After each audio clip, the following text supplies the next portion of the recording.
Hi, welcome to live with food. நம்ம இன்னைக்கு methi matar malai chapati side dish பார்க்க போகிறோம். இப்போ ஒரு பவுல் எடுத்துக்கலாம். இதில் தண்ணி விட்டுருக்கேன். முதல்ல வெந்தயக்கீரையை நல்லா மண்ணெல்லாம் போக அலசி கழுவிடலாம். தண்ணியை 2-3 தடவை சேஞ்ச் பண்ணி நல்லா வெந்தயக்கீரையை க்ளீன் பண்ணிடலாம்.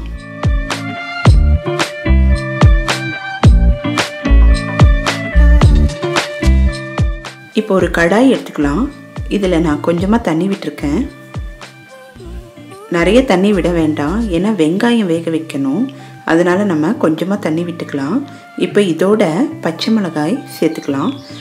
உங்களுக்கு இன்னும் காரம் வேணும்னா கூட நீங்கள் சேர்த்துக்குங்க. இந்த டிஷ்ஷு ஒரு மாதிரி மீடியம் காரத்தில் தான் இருக்கணும். இப்போ இதோட நான் பாதாமும் சேர்த்துருக்கேன். கட் பண்ணி வச்ச வெங்காயத்தை சேர்த்துக்கலாம். ரொம்ப காரமாக இருந்தால் இந்த டிஷ் நல்லா இருக்காது. அதனால் மீடியமாக காரம் இருந்தால் போதும். இப்போ நம்ம மூடி போட்டு ஒரு 3 நிமிஷம் வேக வச்சிடலாம். இப்போ நல்லா வெந்திருக்கு. இப்போ சூடு ஆறின பிறகு இதை நல்லா மிக்சியில் அரைச்சிடலாம்.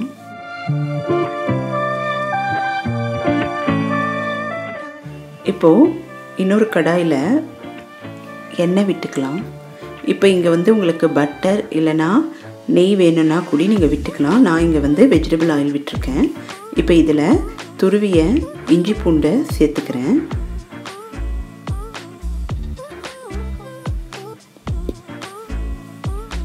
மீடியம் ஹீட்டில் இருக்கட்டும் ஃப்ளேமு.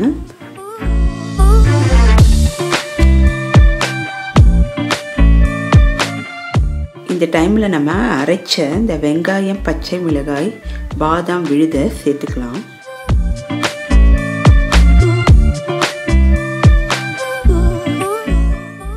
இப்போ அடுப்பை சிம் பண்ணிவிட்டு நல்லா இலக்கி விட்டுக்கலாம்.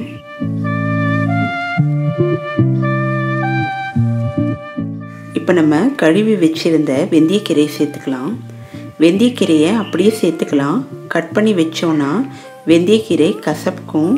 அதனால் நம்ம கீரையை அப்படியே சேர்த்துக்கலாம். கீரை ரொம்ப சின்னதாக இருக்கிறதுனால ஈஸியாக வதங்கிடும்.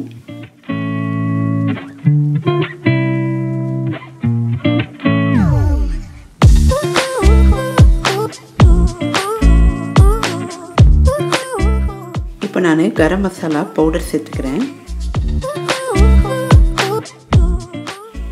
இது சப்பாத்திக்கு ரொம்ப நல்லா இருக்கும்.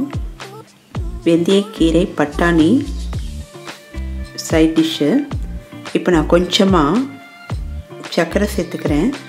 இது எதுக்குன்னா உப்பு காரம் எல்லாம் கரெக்டாக இருக்கும். அதனால் நம்ம சர்க்கரையை கொஞ்சமாக இங்கே சேர்த்துக்கலாம். நல்லா மிக்ஸ் பண்ணி விட்டுடலாம். நான் இங்கே கொஞ்சமாக தயிர் சேர்த்துக்கிறேன். தயிர் ரொம்ப புளிக்க வேண்டாம், மீடியமாக இருந்தால் நல்லாயிருக்கும்.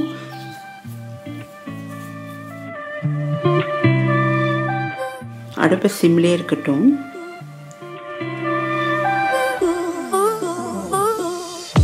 ஈஸியாக பண்ணக்கூடிய சைட் டிஷ்ஷில் இதுவும் ஒன்று. டேஸ்ட்டு நல்லாயிருக்கும். பொடிச்சு வச்சுருந்த மிளகை சேர்த்துக்கலாம்.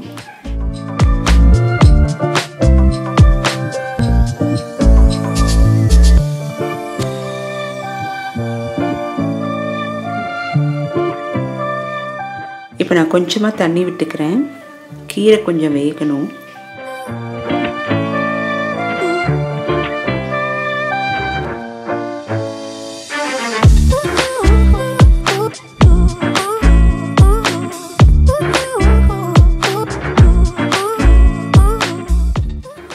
இப்போ கீரையும் நல்லா வெந்துருச்சு.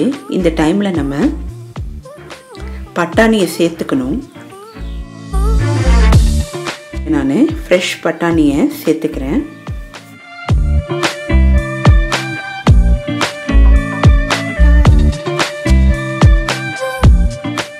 நல்லா மிக்ஸ் பண்ணி இதை வேக வச்சிடலாம். 2-3 நிமிஷத்தில் நல்லா வெந்துடும் பச்சை பட்டாணி.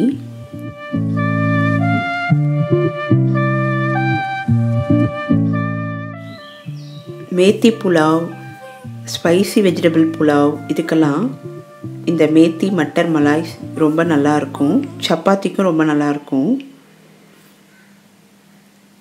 இப்போ நல்லா வெந்திருக்கு. பட்டாணியும் கீரையும் எல்லாம் ஒன்று சேர்ந்து வருது. இந்த டைமில் நம்ம தேவையான அளவு உப்பு போட்டுக்கலாம்.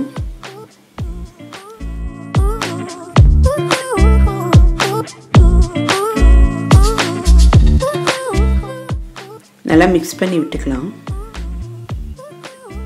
வெந்தயக்கீரை உடம்புக்கு குளிர்ச்சியை தரும். அதனால் நம்ம வெந்தயக்கீரையை இந்த மாதிரி சப்பாத்தி சைட் டிஷ்ஷு, அப்படி இல்லைன்னா புலாவ், அப்படி இல்லைன்னா சாம்பார், இந்த மாதிரி ஏதோ ஒரு விதத்தில் வெந்தயக்கீரையை நம்ம உணவில் சேர்த்துக்கினா ரொம்ப நல்லது. இப்போ இந்த டைமில் இன்னும் க்ரீமியாக இருக்கிறதுக்காக நான் பசும்பால் விட்டுருக்கேன். இது காய்ச்சி ஆற வச்ச பால். இதை நல்லா மிக்ஸ் பண்ணிவிட்டு 2-3 நிமிஷம் மூடி போட்டு விட்டுட்டோன்னா நல்லா க்ரீமியாக இந்த சைட் டிஷ்ஷு நமக்கு ரெடி ஆகிடும். ரொம்ப நல்லாயிருக்கும். ஈஸியாகவும் செஞ்சிடலாம். வீட்டில் இருக்கிற பொருளை வச்சே நம்ம செஞ்சுருக்கோம். கடையில் க்ரீமெல்லாம் வாங்கலை. இந்த மில்கே நல்லா க்ரீமியாக இருக்கும் நமக்கு. இப்போ நமக்கு ஈஸியாக ரெடி ஆயிடுச்சு இந்த மேத்தி மட்டர் மலாய்.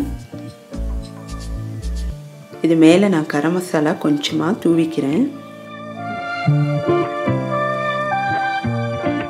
இது ஒரு நல்ல சைட் டிஷ்ஷு. நீங்கள் ட்ரை பண்ணி பாருங்கள். இந்த வீடியோவை லைக் பண்ணுங்கள், ஷேர் பண்ணுங்கள். இது வரைக்கும் சப்ஸ்கிரைப் பண்ணாதவங்க மறக்காமல் லிவ் வித் ஃபுட் சேனலை சப்ஸ்கிரைப் பண்ணுங்கள். நெக்ஸ்ட் வீடியோவில் மீட் பண்ணுறேன். பாய்.